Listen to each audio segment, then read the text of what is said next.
لوگ مال کو، بنگلے کو، پیسوں کو، گھر کو، ٹائلوں کو، اچھے رنگ روغن کو حسن کہہ رہے تھے، مہنگے کپڑوں کو خوبصورتی کہہ رہے تھے۔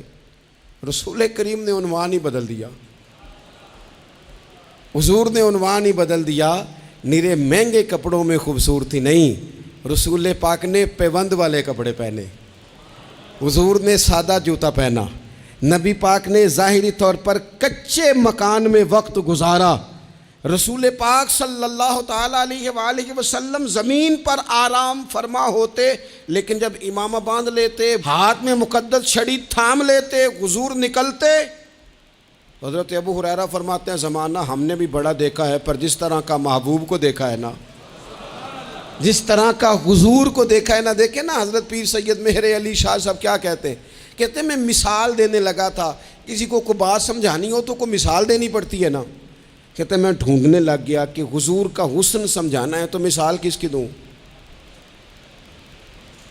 کوئی مثال، اب آپ کوئی بات سمجھاتے ہیں تو اس کے لیے کوئی وجہ ہونی چاہیے نا کہ اس کو مثال بنا کے اگلی بات سمجھا لی جائے۔ کہتے ہیں بڑا ڈھونڈا بڑا ڈھونڈا بڑا ڈھونڈا، حضور کی مثال دینے کے لیے بھی مجھے کوئی عنوان نہیں ملا، لہٰذا میں اس نتیجے پہ پہنچا کہ کوئی مثل نہیں ڈھولن دی۔ یہ رزلٹ ہے، یہ نتیجہ ہے۔ یہ ایک بڑے عالم اور ایک بڑے مفسر اور ایک بڑے محقق کی بات ہے۔ کہنے لگے کوشش کی ہے پر کوئی مثال دینے کو چیز نہیں ملی، لہٰذا اس نتیجے پہ پہنچا ہوں کہ کوئی مثل نہیں ڈھولن دی۔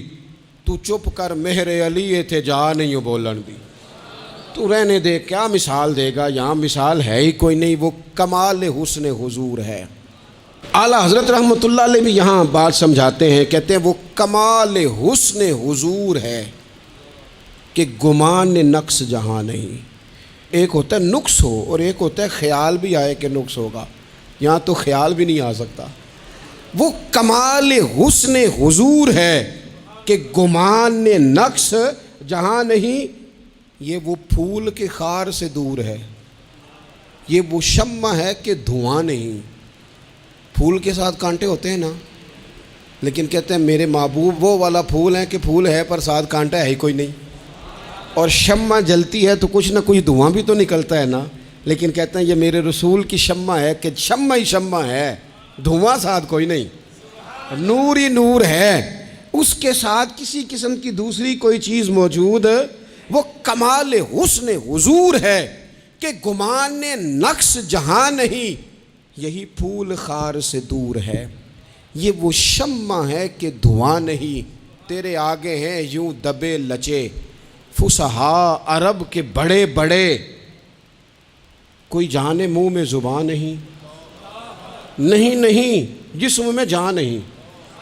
کوئی جانے آ کے نا بڑے بڑے سردار بڑی بڑی باتیں کر کے آتے، یہ سوال کریں گے یہ سوال کریں گے، لیکن جب حضور کے سامنے آتے نا لباں تے موہراں لگیاں، بولن دی جاچ ہی بھول گئی، ایتھے زباناں تائیں کھولن دی جاچ ہی بھول گئی۔ اور خود اعلیٰ حضرت بھی دوسری جگہ پہ کہتے ہیں لب واہ ہیں آنکھیں بند ہیں پھیلی ہیں جھولیاں، دیکھو کتنے مزے کی بھیک تیرے پاک در کی ہے، تیرے آگے ہیں یوں دبے لچے فصحا عرب کے بڑے بڑے، کوئی جانے منہ میں زبان نہیں بلکہ جسم میں جان نہیں، بخدا خدا کا یہی ہے در، نہیں اور کوئی مفر مکر، جو وہاں سے ہو یہیں آ کے ہو۔ اور لوگوں یاد رکھنا جو یہاں نہیں تو وہاں نہیں۔ اگر تو دروازہ رسول سے دھتکار دیا گیا تو یہ مت سمجھنا کہ تجھے کہیں پناہ ملے گی، بخدا خدا کا یہی ہے در، نہیں اور کوئی مفر مکر، جو وہاں۔ لوگ مال کو، بنگلے کو، پیسوں کو، گھر کو، ٹائلوں کو، اچھے رنگ روغن کو حسن کہہ رہے تھے، مہنگے کپڑوں کو خوبصورتی کہہ رہے تھے، رسول کریم نے عنوان ہی بدل دیا، حضور نے عنوان ہی بدل دیا۔ نیرے مہنگے کپڑوں میں خوبصورتی نہیں، رسول پاک نے پیوند والے کپڑے پہنے، حضور نے سادہ جوتا پہنا، نبی پاک نے ظاہری طور پر کچے مکان میں وقت گزارا۔ رسول پاک صلی اللہ تعالیٰ علیہ وآلہ وسلم زمین پر آرام فرما ہوتے، لیکن جب امامہ باندھ لیتے، ہاتھ میں مقدس